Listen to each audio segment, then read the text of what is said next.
तो यहाँ पे देख सकते हैं आप, लॉयड कंपनी का एसी है, इन्वर्टर मॉडल एसी है। और इसमें जो है हमने इसको चालू किया और यहाँ पे 16 टेम्परेचर दिखाई दे रहा है, लेकिन एसी बिल्कुल कूल नहीं हो रहा है, थोड़ा सा भी ठंडा नहीं हो रहा है। कस्टमर का कहना है कि यहाँ पे हवा खाली दे रहा है और कुछ थोड़ी देर के बाद डिस्प्ले, अब जो है 5 मिनट बाद हमने डिस्प्ले पे देखा E6 का एरर कोड शो होने लगा। चलिए इसको खोल के देखते हैं। इसमें कुछ स्मेल भी आ रहा है, हो सकता है चूहा कटिंग किया हो, या तो इसमें कम्युनिकेशन का जो फॉल्ट होता है, या तो कम्युनिकेशन इसके आउटडोर यूनिट को करंट ना मिल पा रहा हो, या तो इसका आउटडोर पीसीबी फॉल्ट हो। ठीक है, कोई भी पीसीबी फॉल्ट हो सकता है। फिलहाल हम बाय स्टेप चेक करेंगे। तो इसको जो है हम ओपन करते हैं। ओपन करने के बाद पहले यहाँ चेक कर लेंगे इंडोर को। इंडोर के पास से सप्लाई आउटपुट होगी और इंडोर में जितना भी वायरिंग होगा सब सेफ होगा। तो फिर आउटडोर के पास चलेंगे। हमने ये जो पैनल है इसको खोल दिया और यहाँ भी देखा कोई भी चूहा कटिंग नहीं हुआ है, ना तो कोई चूहा डैमेज किया है, ना ही कोई वायर में कार्बन है। और हम जब यहाँ पे ये जो इंडोर से सप्लाई आउट होता है तो इसका जो वायर है हमने इसमें न्यूट्रल फेस चेक किया, न्यूट्रल फेस 220 आ रहा है। और इसका जो सीपी करंट होता है प्लस माइनस 10-15 जो बताता है वो भी आउट कर रहा है।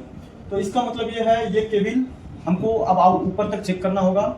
अगर यह केबल ऊपर तक सही बता देता है, ऊपर भी वोल्टेज जाता है, प्लस माइनस जाता है, तो वहाँ आउटडोर पीसीबी का जो ब्लिंक होगा, आउटडोर इंडिकेटर, आउटडोर पीसीबी में जो इंडिकेटर होगा उसका जो ब्लिंक होगा उसको भी हमको देखना होगा। अगर हमारा सप्लाई वहां तक जा रहा है और आउटडोर चालू नहीं हो पा रहा है तो हमारा आउटडोर पीसीबी फॉल्टी हो सकता है। तो इसको हम जो है अभी यहाँ से कनेक्ट करके अब ऊपर की तरफ चलेंगे। यहाँ पूरा सब कुछ ठीक है। तो अब ये है आउटडोर और यहाँ पे जो है ये 1.5 टन की मशीन है। और यहाँ पे जो है हम यहाँ पे चेक करेंगे यहाँ पे जो न्यूट्रल और फेस आता है कि नहीं। और अगर न्यूट्रल फेस नहीं आएगा तो हमको पता चलेगा कि हमारा वायर केबल कहीं से कहीं डैमेज है। अगर यहाँ तक सप्लाई आ रही है तो मान लेंगे पीसीबी में कोई दिक्कत है। ठीक है, तो पहले हम सप्लाई को ही चेक करेंगे। तो सप्लाई को चेक करने के लिए पहले हम एसी को ऑन करेंगे। उसके बाद या वोल्ट मीटर को, और ये कलम मीटर जो है इसको हम वोल्ट मीटर वाले रेंज पे सेट रखे हैं। अब इसको जो है इस पर लगा के हम टेस्ट करने वाले हैं। यह जो है 220 वोल्टेज आ रहा है, 250। ठीक है, अब प्लस माइनस देता है उसको देख लेते हैं। ये भी प्लस माइनस 12-15 आ रहा है। ठीक है, और इसका मतलब ये है कि हमारा कम्युनिकेशन केबल पूरा सही है। कम्युनिकेशन केबल सही है, जितना ही इंडोर में दे रहा था प्लस माइनस उतना आउटडोर में भी दे रहा है। वो घटता बढ़ता है, रेगुलर नहीं बताता है। और यहाँ पे वोल्टेज भी आ रहा है। अब इसको हम 5 मिनट में देखेंगे कि इसका जो आउटडोर पीसीबी है वो क्या ब्लिंक शो कर रहा है, क्योंकि अगर पीसीबी में फॉल्ट है तो यहाँ पे भी इंडिकेशन होना चाहिए। चलिए देखते हैं। और इंडोर का पक्का सही है, आउटडोर का ही दिक्कत होगा। तो यहाँ पे हम दिखा सकते हैं, यहाँ पे कुछ सेट भी लिख के दिया गया है। जो हमारा इंडोर में शो हो रहा है एरर कोड वो यहाँ पे दिखाई दे रहा होगा आपको E6। ठीक है, अब E6 अगर आउटडोर वाला जो फ्लश लाइट होगा वो 2 बार होगा, E6 पे 2 बार फ्लश लाइट होगा। और इसका जो साफ साफ लिख दिया है indoor and outdoor machine communication fault. ठीक है, अब इस पोजीशन पे हमको पता है कि ये वायर एक बार हम दूसरा भी लगाएंगे। अगर ये वायर दूसरा लगाने पे मशीन ऑन हो जाती है तो वायर खाली चेंज करेंगे और दूसरा वायर लगाने के बाद अगर ये मशीन नहीं ऑन होती है तो मान लीजिए कि यहाँ पीसीबी में भी फॉल्ट हो सकता है। ठीक है, तो इसको हम चेक करके आपको दिखाते हैं। अभी हमने जो है पूरा फाइनली चेक कर लिया है।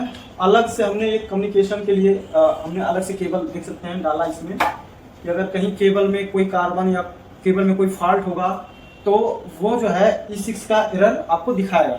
लेकिन हमने पहले ही आउटडोर के पास पूरा सप्लाई चेक कर लिया, प्रॉपर वहां तक जा रहा था, आउटडोर ऑन नहीं हो रहा था।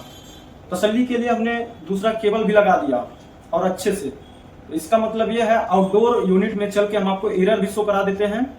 और आउटडोर यूनिट का पीसीबी और इंडोर यूनिट का पीसीबी दोनों खोल लेंगे, उसके बाद ये रिपेयर होने जाएगा। और इसमें आपको बता दें कि ज़्यादातर फॉल्ट तार कहीं जॉइंट होता है वहाँ से होता है, कभी कभी लूज जॉइंट होता है वहाँ से होता है। और इसमें फॉल्ट यह है पीसीबी से। ठीक है, हमने बाकी सारा चेक कर लिया है। तो चलिए ऊपर दिखाते हैं। तो यहाँ जो है अभी आपको दिखा सकते हैं हम 2 टाइम ब्लिंक होगा LED, देख सकते हैं, 1 बार 2 बार। ठीक है, और इधर जो ग्रीन है वो कंटिन्यू जल रहा है।